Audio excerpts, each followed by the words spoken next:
m'appelle Cindy Louflouabo et je suis très heureuse d'être parmi vous aujourd'hui. J'ai le privilège de vous présenter mon projet de recherche pour ma maîtrise en santé publique aujourd'hui.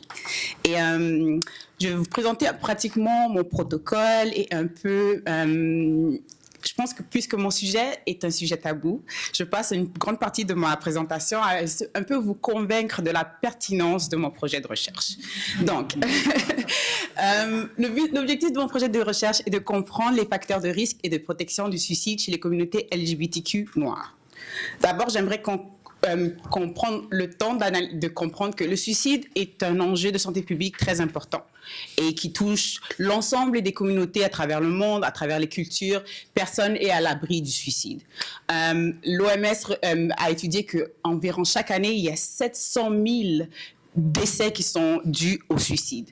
Au Canada, ça veut dire environ 12 décès par jour qui sont dus au suicide. Et c'est la cause de mortalité, la deuxième cause de mortalité la plus élevée chez les jeunes ici au Canada. Et quand on parle de suicide, c'est important de comprendre que ça ne touche pas juste la personne qui fait une tentative, ça touche la famille, les collègues, tout le monde dans l'entourage qui va être traumatisé à vie d'avoir perdu un proche parce que cette personne vivait avec des problèmes de santé mentale tellement grands et les gens qui se sont coupables autour de eux, comme comment est-ce que j'aurais pu aider cette personne, comment j'étais pas à l'affût et j'étais pas consciente que cette personne avait des problèmes tellement importants qu'elle a dû commettre un acte aussi traumatisant. Donc, c'est un sujet qui nous touche tous. Mais ce qu'on relève dans le suicide, c'est que les différents groupes sociaux ont une prévalence différente par rapport au suicide. Donc, ici, dans les données que je relève, dans la population générale, c'est environ une personne sur 6. Moins de 10%, environ 2 à 5% des personnes qui vont faire une tentative ou qui vont penser au suicide à travers leur vie.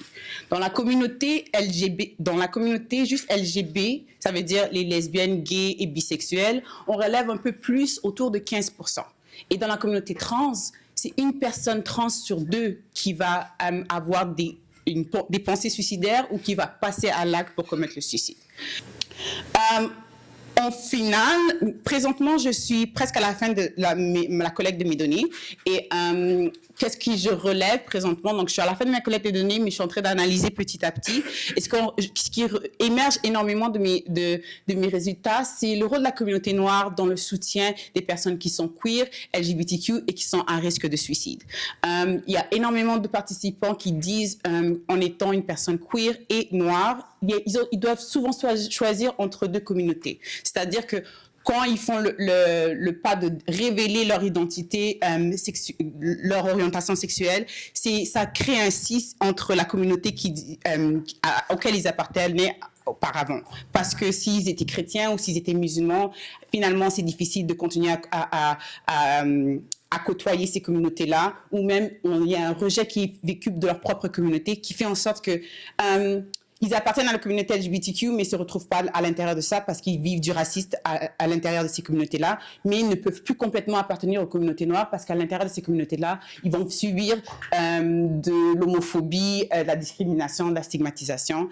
Et ma question pour vous, c'est comment, en tant que communauté, on fait en sorte de supporter des personnes si...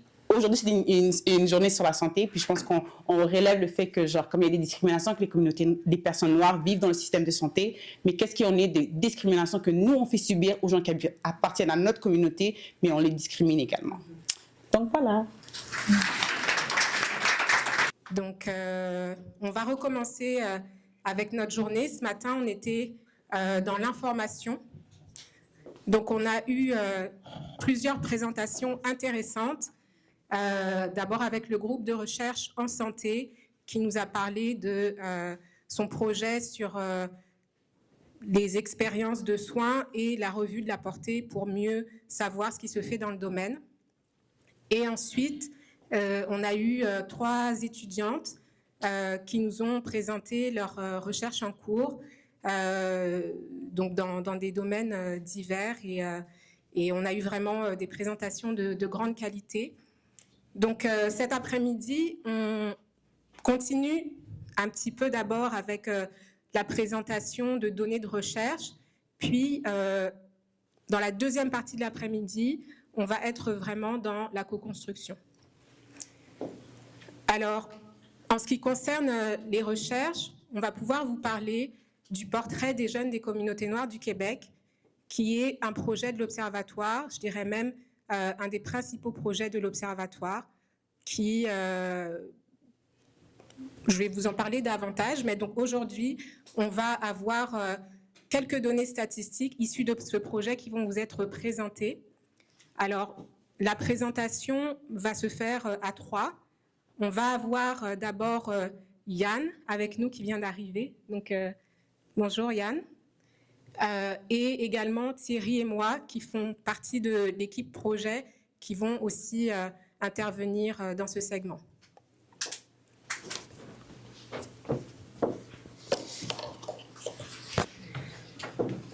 Alors, le portrait des jeunes des communautés noires, comme je disais, c'est un des projets de recherche d'importance pour l'Observatoire.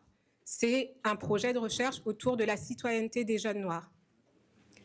Donc, l'objectif de ce projet, c'est de mieux comprendre la situation des jeunes noirs à l'échelle du Québec, les défis auxquels ils font face, leur vécu et de manière plus spécifique, de savoir comment, pourquoi ils s'engagent. Donc, pour répondre à ces différentes questions, on a une approche mixte, c'est-à-dire qu'on a des données quantitatives qui sont produites ou qui vont être produites et des données également qualitatives.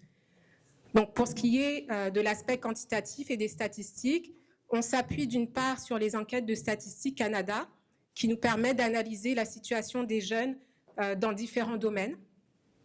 2 enquêtes de Statistique Canada, donc d'un côté le recensement de 2021 et de l'autre une enquête qui s'appelle l'enquête sociale sur l'identité sociale et qui a été réalisée en 2020. Donc, c'est des enquêtes un peu récentes et en même temps qui commencent à dater, mais c'est ce qu'on a de plus actualisé pour des données qui vont concerner les Noirs. Parce que comme on l'a souligné ce matin, il y a vraiment un enjeu de disponibilité des données qui sont collectées et qui posent la question de l'identité raciale. Donc, pour ce qui est de l'analyse de ces données d'enquête de Statistique Canada, le travail est terminé. Et donc, c'est ça qui va vous être présenté à travers quelques résultats cet après-midi. Ensuite, au niveau toujours du travail quantitatif, on s'appuie sur un sondage exclusif parce qu'il va vous être présenté pour ceux et celles qui seront au sommet samedi.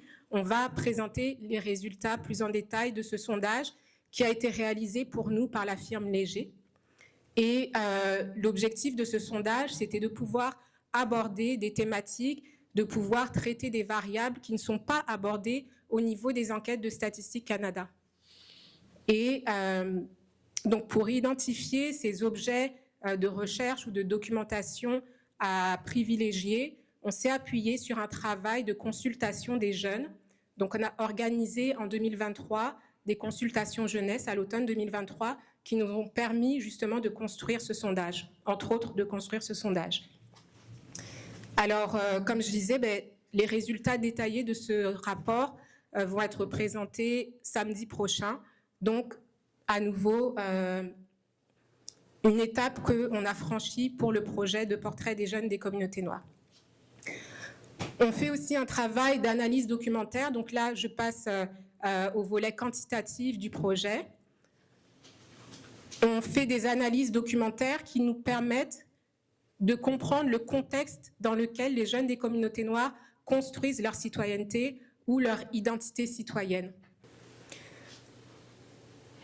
Donc, ces infographies-là vont être publiées au fur et à mesure de leur réalisation dans les prochains mois. On a aussi prévu de publier un tableau de bord.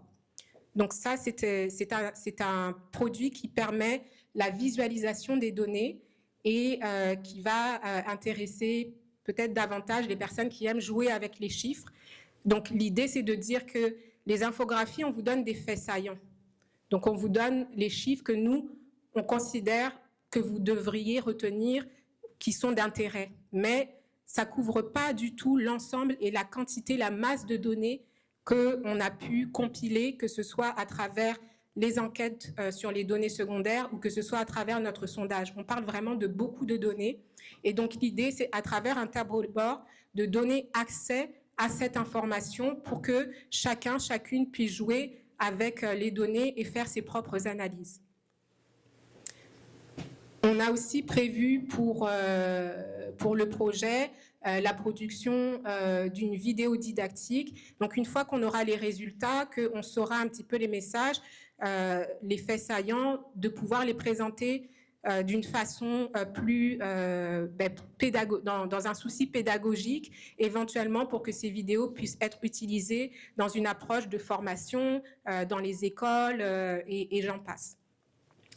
On aura aussi évidemment un rapport scientifique. Tous nos projets de recherche feront l'objet d'un rapport scientifique, d'un article scientifique aussi pour pouvoir toucher la communauté, le milieu de la recherche.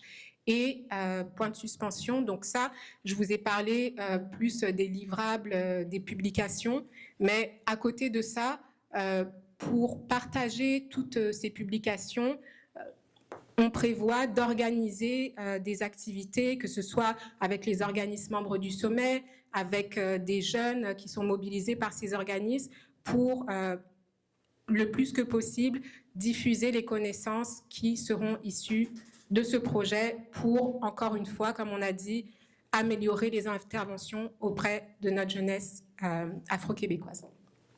Donc voilà pour un peu mettre la table. Donc, dans la suite de ce segment, on va accueillir Yann, qui... The floor is yours. Merci, thank you.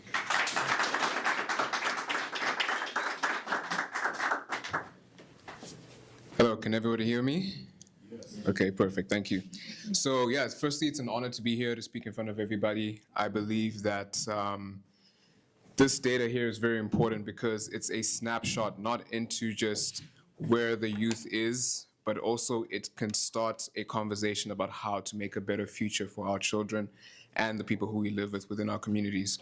So firstly, I'm going to start off with this stacked bar chart. This chart is basically a graph about how the youth feels their mental health is. Now, first thing that sticks out to me, of course, is that every other graph has a high or above 50% satisfaction rate with their mental health.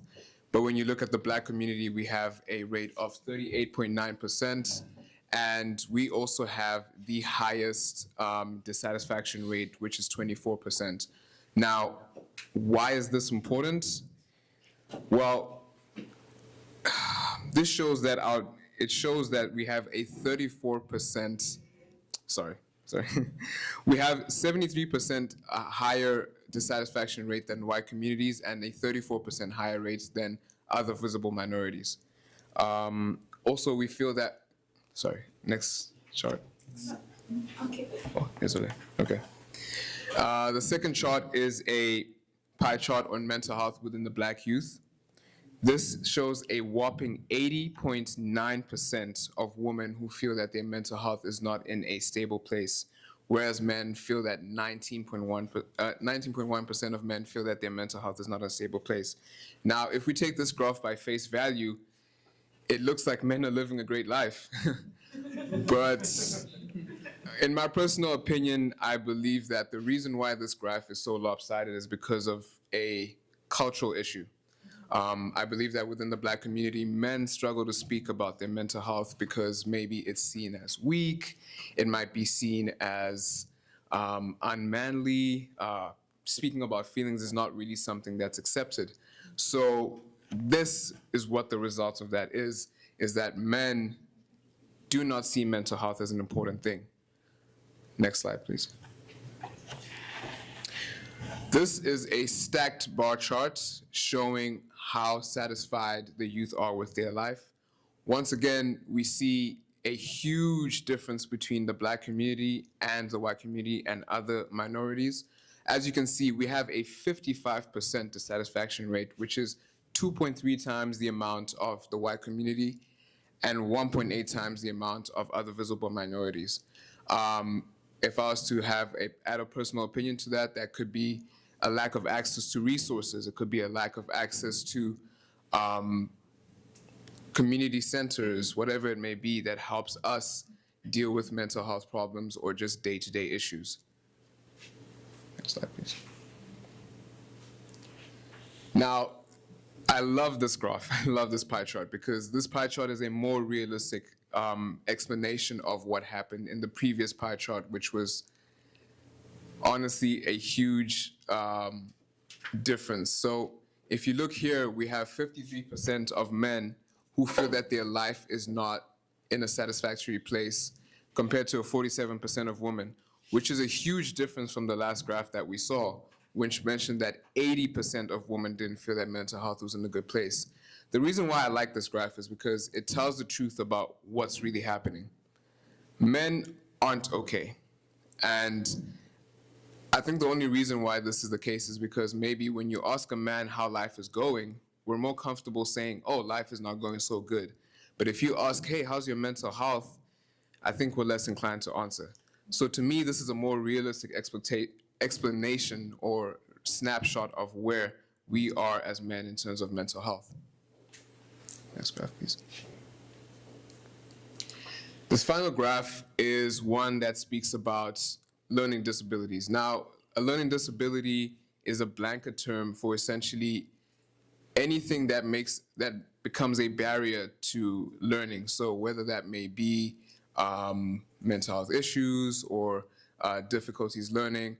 And once again, we see that the Black community struggles with a 21% rate as opposed to 14% in other visible minorities and 16% in the white community. This, again, if you were to ask my personal opinion, could be due to a lack of resources. And also, sometimes within our community, we might see learning disabilities as not important, or maybe there's something wrong with children instead of researching these problems and trying to solve them. So that's my take on that. And I think that's the last one, right? Yes. The final one. Thank you. Okay. Thank you very much, Jan. Before we go with questions from the public, I'm going to ask you something. And then we're also going to have Katie that is going to do a quick summary of what Jan said, just for the non-English speaking audience. So my question for you, Jan, I think you almost answered it a little bit, but what struck you the most in what you presented today for us? It was definitely the two different pie charts. The first one being about mental health, and the second one being about life quality. The reason why the life quality one strikes me is because this is something that I've experienced myself with friends. As guys, if someone asks, mentally how you're feeling, I'm okay. And, you go for a drive or you go to the gym or you do what.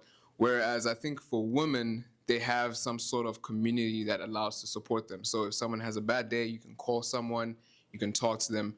For us, I think that's something we're still learning slowly but surely. And thanks to platforms like this, we can learn as a community to better that and actually create spaces where men can express themselves. So definitely the second pie chart. Thank you again. So, Katie, on va prendre. Merci. Alors, je vais essayer vraiment de résumer ce qui a été dit comme information par notre dernier intervenant. Donc, avec la lecture des différentes chartes, c'était un début pour débuter un dialogue et réaliser où nous en sommes avec la santé mentale dans nos communautés afrodescendantes, et je le dis bien au pluriel. Donc, selon la lecture des tableaux, pourquoi c'est si important? Bien, le tableau le démontre si on peut retourner dans le premier tableau, si je peux me permettre.